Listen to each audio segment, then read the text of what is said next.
지금 우리가 이쯤 오게 되면요, 이 사건이 어디서 시작된 사건인지를 잘 몰라요. 이제 막 싸우는 얘기만 있다 보니까 이게 왜 이런 사건이 나왔는지를 잘 모릅니다. 지금 앞부분을 조금만 좀 제가 정리를 해드리면 이 사건 이해가 되는데요. 이 사건이 사사기 6장에 나와 있는 사건하고 좀 연결된 사건이에요. 사사기 6장부터 9장까지가 기드온이 나오거든요. 단일 인물로는 굉장히 많은 분량을 차지하는 겁니다. 성경에서 뭐 사무엘이나 뭐 모세나 아브라함이나 뭐 다윗 이런 사람들 빼놓고는 단일 인물로는 기드온이 그 분량이 많습니다. 이게 뭐 엘리야에 거의 버금갈 정도로 큰 분량을 차지하는 사람이거든요. 근데 이 기드온이라고 하는 사람이 우리가 잘 알고 있는 내용은 이제 기드온의 300명의 용사들이 횃불 하나 들고 또 나팔 들고 항아리 깨트리고 전쟁 승리하는 거 우리는 그 정도로만 알고 있는데, 그 전쟁 승리한 후에 이 사람의 마음이 바뀌게 됐습니다. 권력욕이라는 게 생기게 됐거든요.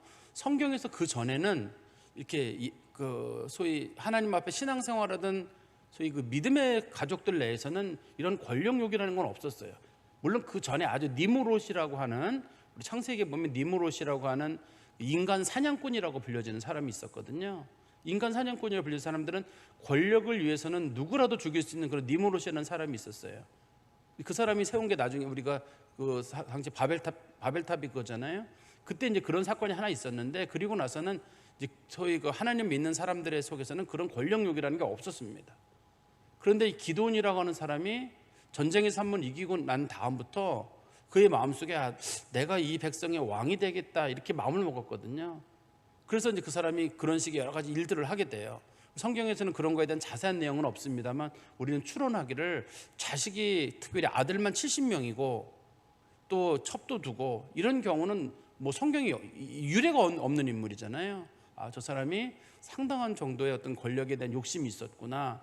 그리고 에봇을 자기 집에 두고 자기 집을 성소 대신에 예배드리는 자리로 만들고 이런 일들이 있었거든요.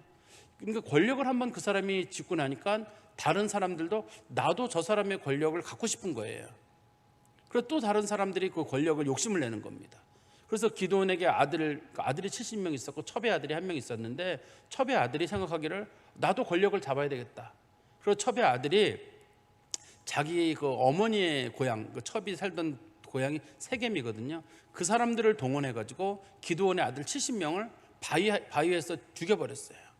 바위에서 죽였다는 말의 뜻이 두 가지가 있다고 하거든요. 하나는 높은 데서 바위에 떨어뜨려가지고 사람들을 죽였다는 뜻도 있고, 하나는 한 자리에서 사람들을 죽였다는 뜻도 있는데, 둘 중에 어떤 것이 맞는지는 정확하게는 모릅니다. 그러나 우리가 성경적인 내용만 놓고 봤을 때는 바위 같은 데 떨어뜨려서 죽였다고 보는 게 내용상으로는 더 맞아 보여요. 제가 볼 때는요. 어떻든 그래서 70명의 사람들을 한 번에 죽였는데, 누가 죽였냐면 그 첩의 아들 아비멜렉이라고 하는 사람이 세겜 사람들하고 힘을 모아서, 세겜 사람들은 아비멜렉의 외가 쪽 사람들이에요. 외가 쪽 사람들하고 힘을 모아가지고 이 사람이 기드온의 아들 70명을 죽였거든요. 근데 하나님께서 보시기에 그게 너무나 큰 악인 거예요. 둘 다 나쁜 사람이에요. 아비멜렉도 나쁜 사람이고, 아비멜렉하고 서로 힘을 모아가지고 기드온의 아들들을 죽인 그 사람들, 하나님 보시기엔 이 사람들이 전부 나쁜 사람들이니까 우리가 이제 지난 시간으로 가는 거거든요. 지난 시간에 가보면 하나님께서 저 사람들을 안 되겠다, 저 사람들의 죄가 하나님 보시기에 어떤 충분한 분량에 이르렀기 때문에 하나님 보시기엔 저 사람들을 분열시켜야 되겠다. 하나님께서는 그래서 아비멜렉하고, 첩의 아들이죠, 아비멜렉하고 그 세겜 사람들하고 서로 분란이 일어나게 만들었습니다. 그 책임은 뭐냐면, 첫 번째는 기드온의 아들 70명을 죽인 거, 아무 잘못도 없는 사람들. 두 번째는 세겜 사람들의 죄는 뭐냐면 아비멜렉이 죽일 때 동조한 거. 그러니까 선동을 한 사람도 주범도 있지만 동조한 것도 하나님 보시기에는 책임이라고 본 겁니다. 그 사람들의 마음속에 분열의 마음이 일어났는데, 처음에는 서로 잘 지내다가 갑자기 이 세겜 사람들이 그 아비멜렉만 부를 얻는 것 같고 우리는 부를 못 얻는 것 같는 거예요. 왜 저 사람은 부유하고 우리는 가난한가, 이런 생각이 드니까 그러면 아비멜렉에게 가는 부를 우리가 좀 차단해야 되겠다, 우리도 같이 얻어야 되겠다 싶어가지고 산마다, 산이라는 말이 이제 교통의 요지들이거든요. 요지들마다의 사람들을 매복시켰다가 장사꾼들이 지나가거나 세금을 내는 사람들이 지나가면 그 사람들의 물건을 빼앗아 버렸어요. 그러니까 이 물건을 빼앗아 버리니까 경제적으로 아비멜렉이 상당한 정도의 어려움에 놓이게 됐죠. 그리고 그 사실이 아비멜렉에게 알려지게 됐습니다. 아비멜렉에게 알려져가지고 이 아비멜렉 쪽에서도 이거 저거에 대해서는 좀 가만두면 안 되겠다 이런 생각을 먹고 있었어요. 그런데 이 세겜 사람들의 마음을 부추기는 사람이 등장하게 됐는데 그 사람의 이름이 뭐냐면 에벳의 아들 가알이라고 하는 갑자기 등장한 인물이에요. 근데 그 사람의 이름이 실제 인물이라고 보기는 어려운 거니까 실제 이름이 그렇다고 보기는 어려운 것이 그 에벳의 아들 가알이란 말이 종의 아들을 싫어하는 사람 이런 뜻이거든요. 그러니까 그 사람의 실명이라기보다는 그 아비멜렉의 어머니가 여종이거든요. 여종의 아들이 왕이 된 걸 싫어하는 사람이 누군가가 등장했다는 뜻일 텐데 어떻든 간에 여기서는 그게 이제 고유 명사처럼 사용이 됩니다. 그 사람이 나타나 가지고 무슨 말을 했냐면 백성들이 다 술을 먹고 있는 자리에서 아니 아비멜렉이 우리한테 해준 게 뭐 있어? 그의 아버지가 누구야 도대체? 그의 아버지 여룻바알 아니야? 그러면 여룻바알이 무슨 일을 했냐? 우리 이 세겜 사람들이 섬기던 바알 신하고 바알 브릿 그 신전을 무너뜨린 그 사람 아니냐? 그런데 우리가 왜 그 사람을 도와줘야 되느냐? 사실 엄밀하게 따져보면 이 아비멜렉이라고 하는 사람도 엄밀하게는 세겜 사람이 아니거든요. 어머니가 세겜 사람이지 이 사람이 어떻게 세겜 사람이냐? 엄밀하게 이 사람은 반쪽짜리 아니냐? 제가 그런 것도 가끔 봤어요. 제가 아는 어떤 목사님이 어느 교회에서 목회를 잘 했는데 지역 감정, 그 목사님들 간에 지역 감정이 있었나 봐요. 그래가지고 이제 그 목사님이 어느 교회를 떠나게 됐어요. 그 뭐 어디 저기 전라도 분이라 그래가지고 교회를 떠나게 되셨는데, 그래서 제가 그 목사님은 잘 알아요. 그래서 목사님 그 전라도에서 얼마나 사셨어요? 그랬더니 나 태어나서 3일 살았다 그러시더라고요. 그런데 그 부모가 그쪽 사람이라 그래가지고 그거로 분류가 돼가지고 반대편에 있는 분들이 이렇게 뭐 이렇게 제가 하는 걸 봤어요. 사람이 사람을 가를 때는 뭐 별거 안 되는 거 가지고도 그렇게 사람들이 막 이렇게 편을 가르고 그렇게 하는 걸 제가 봐. 우리 사회 지금도 있어요. 어떤 사람들이 그 사람들 기준이 그 사람이 어디 사람이냐 할 때 어디서 태어났느냐가 아니라 그 부모가 어디 사람이냐, 할아버지가 어디 사람이냐 이런 식으로 기준을 삼거든요. 그래서 저희 애들하고 저랑도 가끔 이렇게 갈등이 있는 게, 제가 강원도 사람이거든요. 그 애들한테 너희들은 강원도 사람이다라고 하면 애들이 우리는 양평에서 태어나고 또 산부인과는 서울이었는데 산부인과 기준으로는 서울이고 또 태어날 당시에는 양평이다, 우리 양평 사람이다 주장을 하고, 글쎄 너희들은 이제 그 본적이 이제 강원도 사람이기 때문에 강원도인데, 사실 저도 근데 강원도 양양에서 3년밖에 안 살았거든요. 엄밀하게는 저 3년밖에 안 살고 거기 일찍 떠났어요. 거기 뭐 산 적도 없어요. 근데도 사람들이 저를 강원도 사람이라고. 또 주민등록번호에 보면 그 강원도 번호가 있잖아요. 그 주민등록번호에 보면은 지역 번호가 붙어 있잖아요. 그 지역 번호가 붙어 있단 말이에요. 비슷한 거거든요. 이제 누가 더 순수한 사람이냐라고 이제 그런 거에 대한 논쟁이 붙은 거예요. 그러니까 이 소위 그 에벳의 아들 가알이라고 하는 사람이 어떻든 아비멜렉은 반쪽 아니냐, 우리는 순수한 여기 사람이다, 그런 식으로 하게 되고, 그다음에 이스라엘 백성들은 순수하지 않다는 거예요. 왜냐하면 이스라엘 백성들이 어차피 그 땅에 나중에 들어온 사람들이잖아요. 야곱이 그 바다나람에 갔다 돌아와가지고 세겜에 머물렀거든요. 그러니까 이스라엘 사람도 순수하지 않다. 이 땅의 주인은 누구냐 도대체? 원래 이 땅의 주인이었던 하몰의 아들 세겜이 이 땅의 주인 아니냐? 이 땅 원주민이 주인이다. 그러니까 이스라엘 백성들을 여기서 쫓아내는 게 옳다, 이런 식으로까지 간 거예요. 도대체 누가 더 순수하냐고 따지는 거죠. 그런 기준을 가지고 있는 겁니다. 그래서 그런 것 때문에 논쟁이 붙어가지고 그 사람들이 생각하기를 그러면 우리가 아비멜렉을 쫓아내야 되겠다. 나는 여러분들이 날 조금만 도와주면 내가 아비멜렉을 쫓아낼 수 있습니다. 그런데 사람들의 마음이 순식간에 바뀌는 거예요. 그 전에 얼마 전까지만 해도 외가 쪽 사람이라 그래가지고 서로 이 사람들이 그래 그럼 우리 외가 쪽 우리 또 집안 사람이니까 서로 아비멜렉을 도와주자라고 해가지고 같이 힘을 모아가지고 기드온의 아들 70명을 죽였단 말이에요.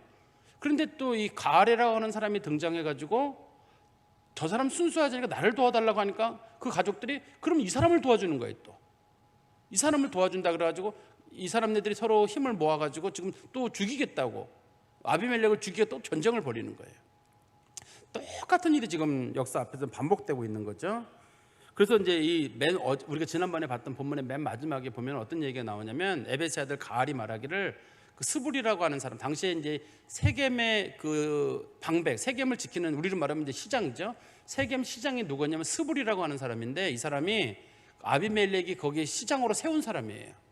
제가 당시에 그 상황을 조금만 설명드리면, 당시에는 아비멜렉이 이스라엘 전체의 왕이 아니라 므낫세라고 하는 그 지파의 왕입니다. 당시에 므낫세라고 하는 지역의 그 왕인데, 당시에 이 아비멜렉은 자기 아버지의 고향이었던 그 오브라에서 생활을 하고 있었고, 거기가 이제 중요 지역이에요. 오브라에 생활을 하고 있었고, 세겜은 그냥 그 중요 통치 지역으로, 거기가 큰 도시이기 때문에 중요 통치 지역으로 세웠는데, 거기에 지도자는 스불이라고 불려지는 사람이에요.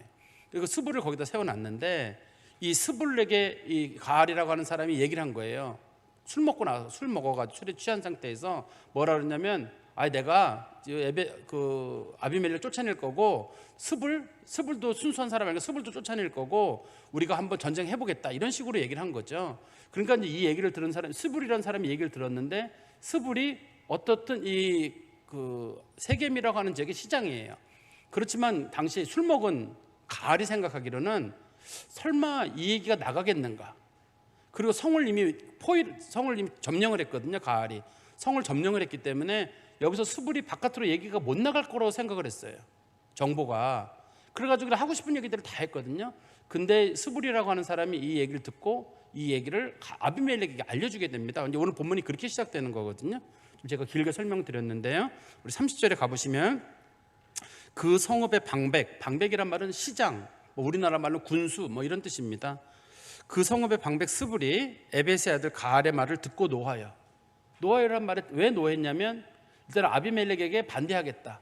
두 번째는 스불도 우리가 제거해야 되겠다, 이런 얘기들을 했었거든요. 그러니까 자기 죽인다는 얘기도 들어있고 아비멜렉에게도 반항한다고 하는 얘기가 들어있으니까 그에 대해서 화가 나가지고 31절입니다. 사자들을 아비멜렉에게 가만히 보내요.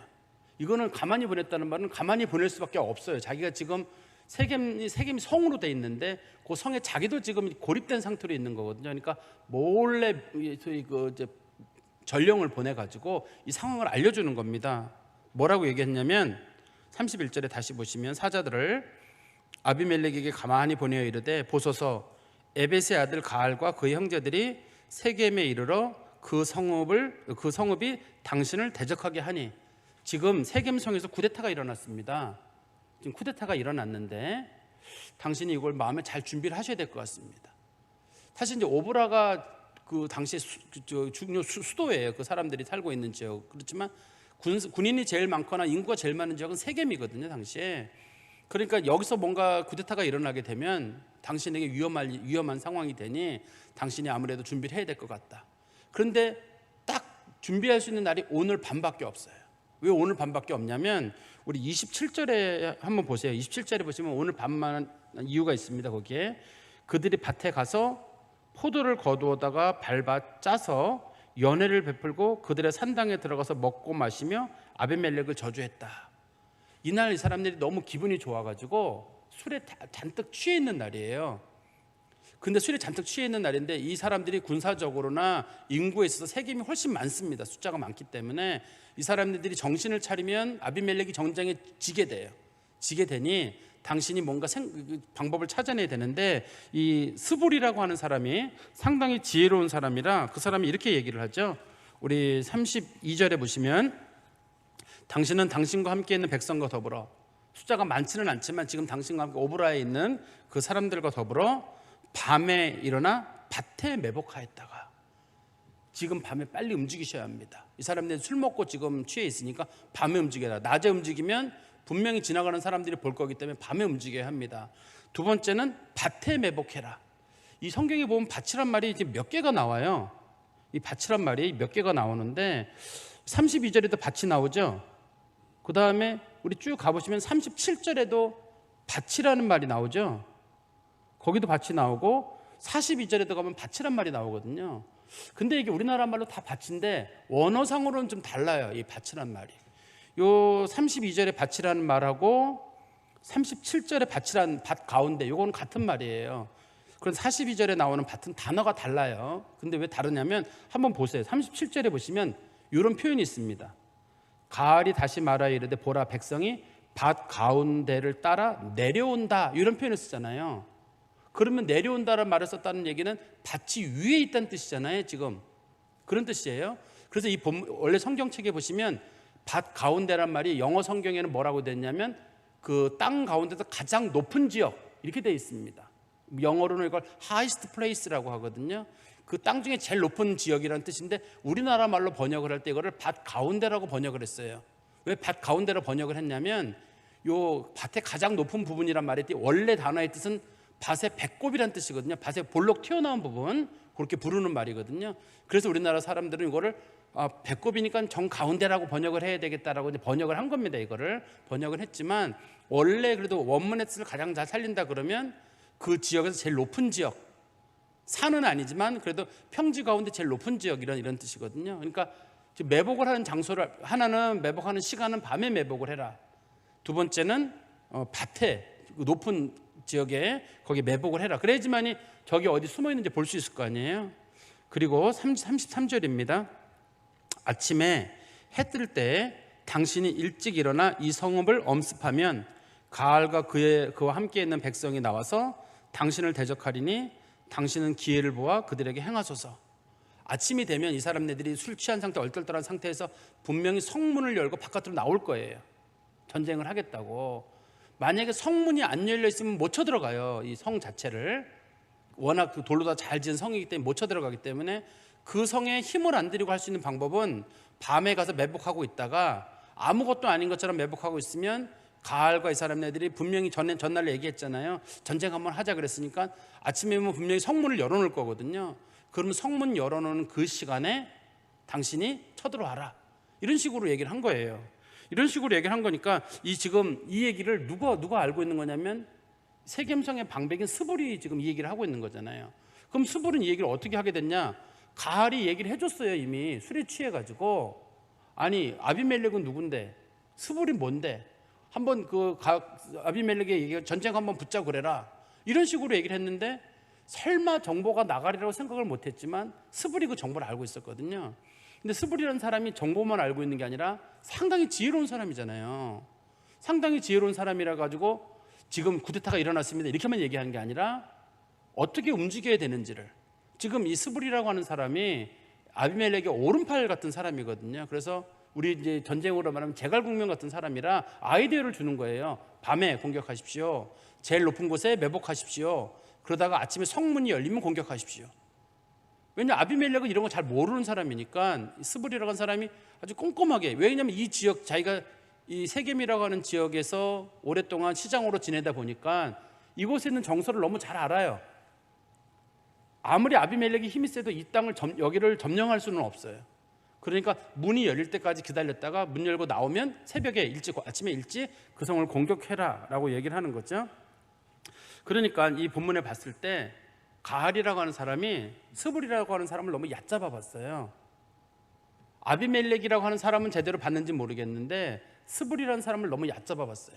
설마 내가 술 먹고 이 얘기를 했다 하더라도 저 사람이 저 얘기를 바깥으로 가지는 못할 것이다. 바깥으로. 자기를 무서워할 거라고 생각을 했거든요. 그리고 설마 이 얘기가 바깥으로 나가더라도 저들이 준비하지 못할 거라고 생각했거든요. 그렇지만 결과적으로는 이 모든 것들이 가알의 잘못된 착각이에요. 가알에게는 뭐가 없냐면 모사가 없어요. 전쟁에는 반드시 모사가 있어야 되거든요. 그 아이디어를 제공하는 사람, 소위 전략을 세워주는 사람이 있어야 되거든요. 근데 여기서는 지금 민중을 선동하는 데 누가 성공했냐면 가알이 선동을 했지만 전쟁을 하려면 누가 아이디어를 제공해야 되고 전략을 짜야 되잖아요. 총 잘 쏘고 뭐 칼 잘 휘두른다고 전쟁이 이기는 거 아니에요. 전략이 있어야 되거든요. 근데 전략을 하는 사람이 여기는 스불이라고 하는 사람이 있는데 가알에겐 그게 없어요. 있었으면 아마 그랬을 거예요. 술 먹고도 그 얘기 하지 마십시오. 쿠데타를 조용히 일으키십시오. 이렇게 하면 안 됩니다. 또 습을 듣습니다. 얘기가 세면 어떡하려고 그랬습니까? 조심하십시오. 근데 가알 입장에서는 내가 이 땅을 충분히 점령할 수 있다고 생각을 했고 설마 스불이 뭐 어떡하겠냐. 너무 얕잡아 와서 생긴 일이잖아요. 우리 그래서 성경 말씀에 보면 항상 하나님께서는 우리들에게 이 지혜를 가진 사람들이 주변에 있어야 된다고 말하거든요. 근데 이 아비멜렉에게는 그래도 마침 그 지혜를 가진 사람이 거기 있습니다. 그래가지고 이 철저한 준비를 할 수 있었거든요. 우리 그 지난 주일날 원로 목사님 설교 중간에도 그 얘기, 그 제자에 관련된 얘기 그런 얘기 나왔잖아요. 우리 누가복음 14장 31절 32절에 보면 우리 소위 얘기하는 지피지기면 백전 불태라고 불려지는 그거예요. 어떤 임금이 다른 임금과 싸우러 갈 때 먼저 앉아 1만 명으로서 저 2만 명을 거느리고 오는 자를 대적할 수 있을까 헤아리지 아니하겠느냐. 만일 못할 터이면 그가 아직 멀리 있을 때 사신을 보내어 화친을 청할지니라. 저쪽이 어느 정도 되는지를 알아야 되는데 가을은 몰라요. 저쪽이 어느 정도 되는지. 근데 스불은 알아요. 이쪽을.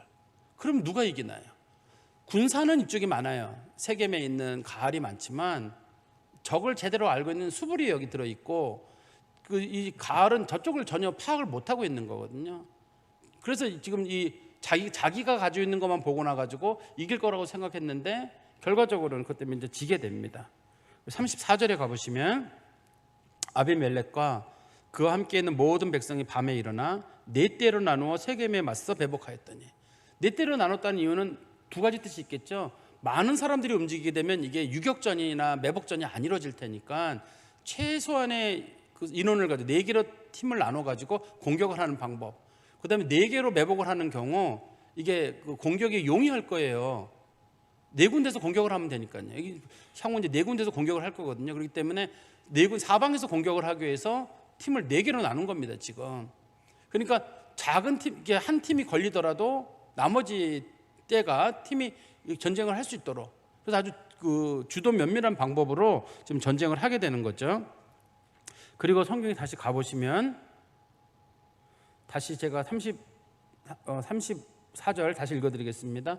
아비멜렉과 그와 함께 있는 모든 백성이 밤에 일어나 네 떼로 나누어 세겜에 맞서 세겜을 바라보고 매복하였더니 에베스 아들 가알이 나와서라는 말이 나오잖아요. 성 밖으로 나왔어요, 이 사람이요. 원래 성 밖으로 함부로 나오는 거 아니거든요. 성 밖으로 나왔습니다. 성 밖으로 나와서 성문 입구에 섰을 때 아비멜렉과 그와 함께 있는 백성이 매복하였던 곳에서 일어난지라. 성문을 딱 열고 나오니까 아비멜렉하고 그 다음에 그와 함께 했던 사람들이 매복했다가 나오게 됐어요. 근데 이거를 누가 눈치를 채냐면 이 가알이 눈치를 챕니다. 매복한 사람이 매복했다는 사실을 눈치를 채가지고 36절에 보세요.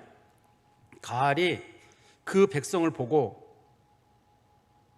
스불에게 이르되 보라, 백성이 산 꼭대기에서부터 내려오는도다 하니 스불이 그에게 이르되 내가 산 그림자를 사람으로 보았느니라 하는지라. 아직까지도 가을은 스불이 자기 사람인 줄 알아요. 이 세겜성 지키는 사람이. 그래가지고 스불에게 얘기하기를 저 산에서 아무래도 사람이 내려오는 것 같은데 저게, 그랬더만 가을이 그 얘기를 하니까 스불이 얘기하기를 아이고 저게 산 그림자지, 해가 뜰 때쯤 돼서 그림자가 진 거지 저게 무슨 사람이겠습니까? 이런 식으로 지금 이제 이 사람에게 거짓말을 한 거잖아요. 그러니까 지금 가을은 스불이 자기 사람인 줄 알고 있고 실제로도 아침이니까 이게 그림자가 지는 거랑 사람 내려오는 거랑 비슷한 거예요, 이게. 그래서 지금 헷갈리고 있는 거죠. 그러는 사이에 지금 한 부대가 내려오고 있고, 두 번째는 37절입니다. 가을이 다시 말하여 이르되 보라, 백성이 밭 가운데를 따라 내려오고, 또 한쪽 사람들은 지금 저 밭의 높은 부분에서 누가 내려오고 있는데, 그런 얘기 또 자기 눈에 보이는 거예요. 그 다음에 세 번째는 어디냐면 또 37절 중간에 보시면 또 한때는 무오느님 상수리 나무 길을 따라 오는도다. 저기 무오느님 상수리 나무, 무오느님이라는 말의 뜻은 이제 마술을 하는 사람의 나무고 뭐 그런 뜻이에요.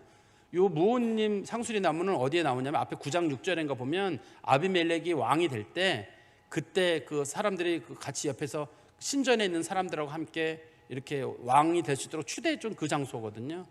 그 장소에 그래서 세 군데서 지금 사람들이 쳐들어오는 거예요. 하나는 산에서 내려오고, 하나는 밭의 높은 부분에서 내려오고, 하나는 무오느님 상수리나무. 왜 이렇게 상수리나무라는 이름을 쓰는 거냐면 옛날에는 지형지물이 없어가지고 큰 바위 옆, 상수리나무 앞, 올리브나무 옆, 감람나무 옆 이런 식으로 표현을 하는 겁니다. 옛날에는 지형지물이 없어가지고. 옛날에 위도가 있겠습니까? 무슨 경도 얼마, 위도 얼마에 뭐 이런 거라든지 무슨 건물을 돌아서 뭐 무슨 강을 돌아서, 이스라엘에 무슨 강이 있어야 말이죠. 유단강 빼놓고는 아무것도 없으니까 설명할 수 있는 방법이 무슨 상수리 나무, 무슨 뭐 에셀 나무 뭐 이런 식의 방법밖에 없는 거예요. 성경이 설명하는 방법이. 그런데 이제 38절입니다. 그러면 이제 세 개의 부대가 발견이 됐을 거 아니에요. 발견이 되니까 이제 그러면 가알이 어떤 생각이 들겠어요? 안 되겠다. 성문 닫고 들어가야 되겠다. 이런 마음이 들 거 아니에요. 그러니까 스불이 뭐라고 말하냐면 스불이 그에게 이르되 내가 전에 말하기를, 이 내가라는 말을 높임말로 부르는 게 맞아요. 가알이 이미 정권을 잡았기 때문에 뭐라고 얘기하냐면 당신이 전에 말하기를 아비멜렉이 누구이기에 우리가 그를 섬기리요. 아니 아비멜렉 같은 자식을 내가 왜 섬겨? 당신이 아비멜렉 옛날에 깔보지 않았습니까? 그리고 섬기려 하던 그 입이 이제 어디 있느냐. 당신 옛날에는 그렇게 큰 소리 치면서 아비멜렉 같은 거 뭐 내가 이렇게 못 이기겠어? 이런 식으로 말하지 않았습니까? 그리고 이들이 내가 업신여기던, 당신이 그 업신여기던 그 백성들이 아닙니까? 청하노니 이제 나가서 싸우십시오. 저거 아무것도 아니지 않습니까? 얼마 전에 당신께서 말씀하시기를 아비멜렉이 뭐고 저 아비멜렉의 군사가 뭐고 저까지 것들. 지금 사실 이 가을은 지금 겁을 먹어가지고 뒤로 들어가야 되거든요. 성문 닫고 들어가야 되는데 스불이 뭐라고 얘기하냐면 아이 그러지 말고 나가서 한번 싸우세요. 당신 이길 수 있어요. 당신이 몇 번 얘기했잖아요. 그러니까 또 이게 가을이 어쩔 수 없어가지고 지금 나가게 되는 거예요. 전쟁에요. 그때 39절입니다. 가을이 세겜 사람들보다 앞에 서서 나가 아비멜렉과 싸우다가, 앞에 서서 나갔던 얘기는 자기가 분명히 이긴다고 했으니까 사람들이 당신이 앞장서라 그랬을 거 아니에요. 앞장서서 가다가 40절입니다. 아비멜렉이 그를 추격하니 그 앞에서 도망하였고 부상하여 엎드러진 자가 많아 성문 입구까지 이르렀더라. 여기서 아비멜렉이 추격할 때 가을은 도망을 가버려요. 보통이 정말 지도자가 될 사람들이라면 백성을 끝까지 도와서 아마 싸웠을 거예요. 끝까지 도와 싸웠을 건데 이 사람은 싸울 마음이 없습니다. 그냥 이 사람이 목적으로 했던 건 뭐냐면 백성을 선동하는 게 목적이에요. 그러니까 아비멜렉의 잘못된 점을 비판하는 게 목적이지 자기가 무슨 뭐 백성들을 해서 죽거나 살거나 동생 동사의 마음을 가지고 있는 건 아니에요. 그러니까 위기에 처한다면 자기는 도망가면 끝나는 일이에요. 이제 남겨진 사람들은 죽는 거고, 사람들은 그래도 가을이 도와주겠지 생각하거든요. 계속. 근데 가을은 도망을 가버렸기 때문에 가을은 더 이상 뭐 도와줄 수 있는 그런 사람이 아닙니다. 도와주지를 못해요. 이 가을에게 지금 정상적이라면 가을이 이길 만한 전쟁이에요. 세겜이라는 큰 도시를 이미 점령을 했기 때문에. 근데 아까도 제가 말씀드렸듯이 여기는 모사가 없어요. 소위 그 전략을 세워주는 사람이 없기 때문에 전쟁에서 이기는 방법이 정말 어렵습니다. 우리 성경에 보시면 잠언 24장 6절에 이런 말씀이 있거든요. 너는 전략으로 싸우라. 승리는 지략이 많음에 있느니라. 너는 전략으로 싸우라. 승리는 지략이 많음에 있음이라는데, 지략이 많음이란 말의 뜻은 전략을 세우는 사람의 숫자가 많으면 많을수록 전쟁에 유리하다, 이런 뜻이거든요. 그러니까 이 세겜을 지금 점령하고 있던 가을은 힘은 많고 백성을 선동할 수는 있지만 전략을 세워주거나 백성을 정말 도와주신 그런 사람은 하나도 없는 거예요. 그러니까 결국 그 전쟁에서 지게 되고 도망을 가게 되는 거죠. 그리고 다시 우리 성경 말씀으로 가보시면, 성경이 그렇게 끝나지는 않고요. 다시 성경에 보시면 우리 여기 41절에 아비멜렉은 아루마에 거주하고 스불은 가알과 그의 형제들을 쫓아내어 세겜에 거주하지 못하게 하니라 하였더니, 이건 무슨 말이냐면 지금 성문이 열려 있는 상태에서 가알과 그의 부하들이 나왔잖아요. 그렇지만 그걸 보고 나서 사람들이 성문을 닫아버렸거든요. 성문을 닫아버렸습니다. 성문을 닫아버렸으니까 저 성문이 다시 열리지 않는 한은 아비멜렉이랑 군대가 거길 공격을 할 수가 없어요. 그러면 이 사람들이 성문을 열게 하는 방법이 뭐냐면 유인책을 하는 거예요. 그냥 가알과 그의 사람들만 쫓아내고 자신들은 거길 떠나서 그 세겜에서 좀 떨어진 동네, 조그만 동네 아루마라는 곳이 있거든요. 뭐 한 2-3km 정도 떨어진 지역에 그 아루마라는 곳에 가서 그냥 숨어 있는 거예요. 그러니까 생각하기를 세겜 사람들이 저 사람들이 가알과 그 사람들을 쫓아내고 저 사람들 우리를 떠났구나, 이런 착각을 하는 겁니다. 당시에 어차피 이 사람들은 성 밖으로 못 나오니까요. 뿐만 아니라 이렇게 돼 있잖아요. 거기 보면 아루마로도 가 있지만 다시 성경에 가보시면 이렇게 돼 있어요. 표현하기를 41절입니다. 스불은 가알과 그의 형제들을 쫓아내어 세겜에 거주하지 못하게 아니라, 들어오지 못하게요. 가까이로. 가알과 그의 부하들이 다시 성으로 들어오게 되면 이 사람들이 힘을 모으게 될 거거든요. 이 사람들이 접근하지 못하도록 아예 멀리 쫓아내 버리고, 또 대신에 유인책을 위해서는 그 아비멜렉하고 주력 군대들은 일부는 매복을 하고 일부는 아루마라고 하는 곳에 가서 숨어서 기다리는 거예요. 성문이 열릴 때까지. 그렇게 지금 돼 있는 거죠. 그래서 42절에 보시면 이튿날 백성이 밭으로 나오매 사람들이 그것을 아비멜렉에게 알리니라. 분명히 이제 아비멜렉이 도망갔다고 생각을 했고 전쟁이 끝났다고 생각하니까 세겜 사람들이 문을 열고 또 나온 거예요. 이게 이제 다 스불의 계획 속에 들어있던 거죠. 스불의 계획 속에 들어있으니까 문이 열리고 나오니까 아비멜렉이 그걸 알게 돼가지고 43절입니다. 아비멜렉이 자기 백성을 세 무리로 나누어 밭에 매복시켰더니, 여기서 밭은 평지예요.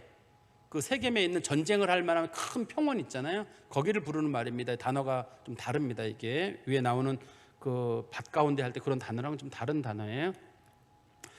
다시 성경 43절에 가보시면, 아비멜렉이 자기 백성을 세 무리로 나누어 밭에 매복시켰더니 백성이 성에서 나오는 것을 보고 일어나 그들을 치되, 세 무리로 나눠가지고 이제 공격을 하는 거죠. 어떻게 세 무리로 나눴냐면 44절에 보세요. 아비멜렉과 그때는 돌격하여 성문 입구에 서고, 성문을 장악했습니다. 문이 열렸으니까 이 주력 부대는 성문을 장악하게 되고, 두 부대는 밭에 있는 자들을 돌격하여 그들을 죽였다. 이 두 부대는 지금 나와 있는 사람들을 평지에서 전쟁을 하는 걸로 가고, 그 다음에 또 성문을 닫아버리면 또 못하니까 성문을 닫지 못하도록 주력 부대는 성문을 장악하고, 두 부대는 나가가지고 그 나와 있는 사람들하고 평지에서 전쟁을 하게 되는 겁니다. 그리고 45절에 아비멜렉이 그날 종일토록 그 성을 쳐서 마침내는 점령하고 거기 있는 백성을 죽이며 그 성을 헐고 소금을 뿌리니라. 그날 하루 종일 전쟁을 해가지고 바깥에 있는 군대도 다 죽이고 세겜 성에 있는 사람도 다 죽이고, 그다음 소금을 뿌렸다는 말은 다시는 이곳에는 사람이 살지 못하는 저주의 땅이 되라는 의미로 소금을 뿌렸다는 뜻이에요. 근데 이 사람들이 누구냐면 외갓집 사람들이에요. 아비멜렉이 처음에 정권을 잡을 때 아비멜렉에게 힘을 실어줬던 어머니와 외가 쪽 사람들입니다. 이 사람네들이 그 아비멜렉을 반대하고 다른 사람하고 붙으니까 아비멜렉이 이제 그 힘써 자기 도왔던 사람들 다 죽이는 거예요. 하나님께서 그들 속에 소위 분열의 영을 주셔가지고 그들이 너무 잔인한 사람들을 바뀌는 거예요. 원래 세겜 사람들도 자기네가 아비멜렉을 세웠거든요. 그런데 가알의 말을 듣고 나서 아비멜렉 죽이려고 나오고, 친척 집안입니다. 주로 외가 쪽 사람들이기 때문에. 그렇지만 또 거꾸로 아비멜렉도 마찬가지예요. 어디 나를 죽이려고 그래? 친척들이 비정한 거예요. 정치라는 세계가 비정한 세계라서 어디 날 죽이려고 그래서 자기네 그 친인척들, 세겜에 살고 있는 사람들 다 죽여버려요. 그리고 나중에 거기 사람이 살지 못하도록 거기다 소금까지 뿌려버려요. 소금을 뿌렸다는 말은 상징적인 의미로 여기는 저주받은 땅이다라고 이제 선언을 해버리게 되는 거죠. 참 인간이라는 게 참 비정하고 잔인한 것 같아요. 우리가 그래서 정치라고 하는 거를 제가 볼 때 쉽게 봐서는 안 될 것 같아요. 그 잔인함과 비정함이 들어있어요. 거기에는 제 생각이에요. 거기는 동료도 없는 것 같고 너도 나도 없는 것 같아요. 정권만 얻을 수 있다 그러면 사람들이 어떤 방법도 취할 수 있는 것 같고, 또 이 정권이라고 하는 것 자체가 얼마나 사람들에게 잔인할 수 있는지. 어떤 분들은 그래요. 아유 뭐 교회는 정치에 개입하면 안 됩니다. 그러는데 개입하지 않을 수도 없어요. 왜 그러냐면 잘못된 정권이 들어오면 신앙생활을 못해요. 우리 그리스도인들이 그동안 로마 정권이나 많은 나라 정권들에게 그리스도인들이 죽었던 이유는 잘못된 정권을 잡은 사람들이 신앙인들의 어떤 그런 순수한 마음들을 무참하게 밟아버리는 거거든요. 그러니까 그리스도인들이 아무것도 못하는 거예요. 아무것도 못하는. 우리나라도 그 북한 사람들이 6.25 때 쳐들어 내려왔잖아요. 서울 사람들이 생각하기를 저 북한 사람들이 설마 어떻게 할까 했는데, 그 사람들이 싫어했던 사람들이 군인들, 제일 먼저 군인들, 두 번째는 경찰들. 사람들이 생각해도 군인들하고 경찰들을 싫어했는데 세 번째가 기독교인들이었잖아요. 기독교인들은 수없이 많이 죽였어요. 이게 근데 기독교인들이 왜 그걸 죽어야 되는 대상이 돼야 되는지 난 모르겠어요. 기독교인들을 왜 죽여야 되는지. 그러니까 그게는 악한 영의 세력이 있다고 봐야 되겠죠. 당시에는 군인들, 경찰들은 이미 많이 내려갔기 때문에 죽은 사람들의 상당수는 군경의 가족들과 기독교인들이거든요. 기독교인들이 죽었어요. 수없이. 우리는 생각하기를 일제시대 때 죽였다 그러는데 일제시대 죽은 사람들 몇 명 안 돼요. 일제시대 죽은 사람들은 몇 명 안 됩니다. 실제로. 왜냐하면 우리나라가 당시에 신사참배를 하는 바람에 많이들 안 죽었어요. 뜻밖의. 그렇지만 6.25 전쟁 때는 기독교인들이 수없이 많이 죽었어요. 수없이 많은 교회들을 태우고 불태우고 죽이고. 사실은 일제시대 때 죽은 사람은 생각보다 많지 않다니까요. 기독교인들이. 6.25 전쟁 그 짧은 기간 3년 기간 동안에 수없이 많이 죽었어요. 왜 그 사람들이 굳이 시골 교회까지 찾아가가지고 사람들을 집어넣고 불태워 죽이고, 한 교회가 싹 다 죽은 교회도 있잖아요. 뭐 전라도 영광 쪽인가? 한 교회 성도들이 다 불에, 애기들까지 다 불에 타 죽은 사건도 있거든요. 우리가 알고 있기로는. 그런 일들이 있는 거예요. 이게 그러니까 우리 기독교인들 생각할 때 뭐 정치 누가 잡으면 어때 이러지 마시고 같이 기도해 주시고 정말 기독교인들이 좋은 정권을 잡을 수 있도록 정말 하나님의 말씀에 위배되지 않는 것들 그걸 놓고 잘 해야지. 이렇게 지금 가알과 같은 사람들 또 아비멜렉 같은 사람들 이런 사람 가알도 나쁘고 아비멜렉도 나빠요. 여기 보면은 가알이 더 나쁜 것처럼 보이지만 먼저 쿠데타를 일으켰느냐 나중에 일으켰느냐의 문제점이지 다 그놈이에요. 다 나쁜 놈들이에요. 지금 아비멜렉도 사람 많이 죽였고 가알도 사람 많이 죽였는 사람들이거든요. 근데 참 제가 볼 때는 한 비정함을 느낍니다. 그리고 마지막 46절에 이제는 누가 남게 되냐면 이게 그 세겜에 있던 성에 살던 사람들 말고 그 중에서 가장 높은 지대에 살던 귀족들이나 바알브릿을 섬기던 신전에 섬기던 사람들이 있어요. 그 사람들은 이 세겜의 평민들하고는 수준이 다른 사람들. 앞부분에서는 그 사람들을 밀로에 사는 사람들이라고 불렀는데 높은 지역에 살면서 어떤 그 세겜 사람들에게 영향력을 끼치던 그 사람들이에요. 그 사람들이 남아 있었거든요. 그 사람들을 죽이는 장면입니다. 이 부분이 46절에 세겜 망대의 모든 사람들. 망대라 그러면 우리는 이렇게 높은 망대 하나 만들어 놓고 거기 사는 게 아니라 세겜의 제일 높은 지역 거기 망대가 있어요. 그래서 멀리서 사람들이 오는 걸 볼 수 있고 또 이 사람네들이 여기서 내려가가지고 밑에 있는 사람들을 통치하는 역할을 하는 사람들이에요. 세겜의 중요 사람들은 바알과 바알브릿을 섬기던 우상 숭배자들입니다. 당시에 다시 46절에 보시면 세겜 망대 모든 사람들이 이를 듣고 엘브릿의 신전의 보루로 들어갔더니 지금 무슨 말이냐면 세겜이 함락되고 거기 사람들 다 죽고 아비멜렉이 거기다 소금을 뿌렸다 그러더라. 그런 얘기를 들었던 거예요. 그러니까 이 사람들도 아비멜렉을 반대했다는 뜻이겠죠. 이 사람들이 어디로 숨었냐면 엘브릿 신전의 보루로 들어갔다. 이 사람들이 생각하기를 제일 안전한 곳이 어디냐면 엘브릿이 자기들이 섬기는 언약의 신이라고 하는 그 언약의 바알이라고 하는 그곳에 가서 거기 그 신전 안쪽에 보루가 있었나 봐요. 우리가 보루란 말을 자주 쓰죠. 최후의 보루라는 말 쓰잖아요. 근데 저는 이게 한자인 줄 알고 있는데 어디 찾아보니까 이거 뭐 순수 우리나라 말이라는데 제가 볼 때 한문으로는 있는 거로 알고 있거든요. 제가 머릿속에 알고 있기로는 뭐 이렇게 보호할 보자에다가 밭전자 3개 쓰고 흑토자 하나 쓰고 뭐 이렇게 쓰는 글자가 있어요. 그 보루라고 하는 말이. 근데 어디 찾아보니까 이게 무슨 뭐 순수 우리나라 말이라고 하네요. 근데 보루는 어떤 거냐면 보통의 경우 적이 쳐들어왔으나 그럴 때 마지막으로 숨을 수 있는 비밀 기지 같은 거예요. 근데 여기서의 그 엘브릿 신전의 보루는 지하 동굴이에요. 이게 사람들이 나중에 고고학을 통해 가지고 보루를 발견하게 되는데 그 보루가 지하 동굴입니다. 사람들이 지하에 굴을 파고 거기 숨어 있는 거거든요. 근데 우리가 쓰는 담배 보루 할 때 그 보루는 다른 말이래네요. 그건 일본 말이래네요. 난 그것도 사전 찾아보다 보니까 보루 근데 그거는 이렇게 한 보루 두 보루라는 표현 쓰잖아요. 그건 일본 말이래네. 맞나요? 네, 여기 우리 최상이 일본말 맞다고 그러시네요. 일본 무역하시는 분이. 어쨌든 간에 그래서 그 다른 말이래요. 그래서 이 사람들이 어디로 숨은 거냐면 엘브릿 신전 밑에 있는 지하 동굴을 파놨는데 거기 당시 숨었던 거예요. 우리나라에서 말하는 보루는 어떤 경우냐면 전쟁을 할 때 남한산성 같은 경우 보통 성벽이 있지만 성벽에 넓은 부분이 있어요. 근데 이렇게 삼각형으로 돼가지고 사람들이 성벽을 넘어오지 못하게 그 콘크리트나 돌로 다 만들어서 이렇게 된 부분이 있어요. 그쪽은 넘어오지 못하게 마지막 그 넘어오더라도 거기 최종적으로 군인들이나 왕이나 이런 사람들을 보호할 수 있도록 숨겨두는 부분이 있거든요. 그걸 우리나라에서는 보루라고 해요. 일반적으로 최후의 보루라고 부르는데 여기서는 말하는 보루는 지하 동굴입니다. 지하 동굴에 사람들이 숨으려고 했는데 지하 동굴에 숨으면 어떻게 해요? 여기 뒤에 보시면 성경에 뭐라고 되어 있냐면 47절입니다. 세겜 망대의 모든 사람들이 모인 것이 아비멜렉에게 알려지매 거기 숨었다는 것을 알려지니까 48절입니다. 아비멜렉 및 그와 함께 있는 모든 백성이 살몬산에 오르고 살몬산은 요 주변에 있는 나무가 많은 산인가 봐요. 연락이 왔네요. 그래서 아비멜렉이 손에 도끼를 들고 나뭇가지를 찍어 그것을 들어올려 자기 어깨에 메고 그와 함께 있는 백성에게 이르되 너희는 내가 행하는 것을 보나니 빨리 나와 같이 행하라. 즉 아비멜렉이 산에 가가지고 지금 사람들이 보루에 숨어 있는 거 알고 있잖아요. 빨리 산에 가가지고 나무를 잘라가지고 어깨에 맨 다음에 자기 백성들에게도 전부 다 어깨에다가 나무를 메고 전부 다 세겜에 있는 그 보루, 그 엘브릿 신전 보루로 오라고 한 거예요. 그래서 자기들 나무를 가져 어디다 갖다 놓냐면 49절 마지막 절에 보십시오. 모든 백성들도 각각 나무를 찍어서 아비멜렉을 따라 보루 위에 지하 동굴에 있는 그 구멍이 있을 거 아니에요. 그 위에다가 나무를 갖다 놓은 거예요. 그리고 나서 그것들을 얹혀 있는 보루에 불을 놓음에 세겜 망대에 있는 사람들이 다 죽었으니 남녀가 약 1,000명이었더라. 그 지하 동굴 안에 사람들 숨어 있었는데 그 1,000명을 불태워 죽였어요.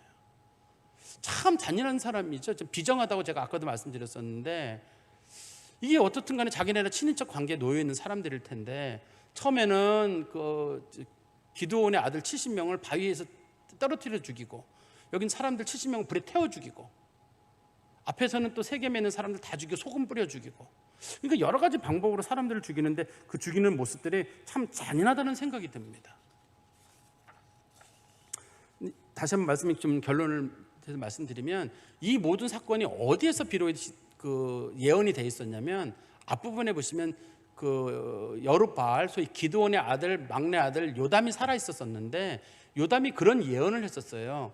여러분들이 한 지금 일이 잘한 거라면 당시 세겜 사람들에게도 좋을 것이고, 그 다음에 여룹바알의 아비멜렉에게도 좋을 것입니다. 그러나 만약에 당신들이 지금 한 선택, 그 기드온의 아들들을 죽인 일이 잘못된 일이라면 나중에 아비멜렉에게서 불이 나와서 여러분들을 죽일 것이고, 여러분들에게서 불이 나와서 아비멜렉을 죽일 것입니다. 오늘은 제가 아비멜렉 죽은 얘기는 다음에 말씀드릴 거거든요. 안 드리고요. 결국은 아비멜렉에서 불이 나와가지고 세겜 사람들이 결국 불에 다 타 죽게 되잖아요.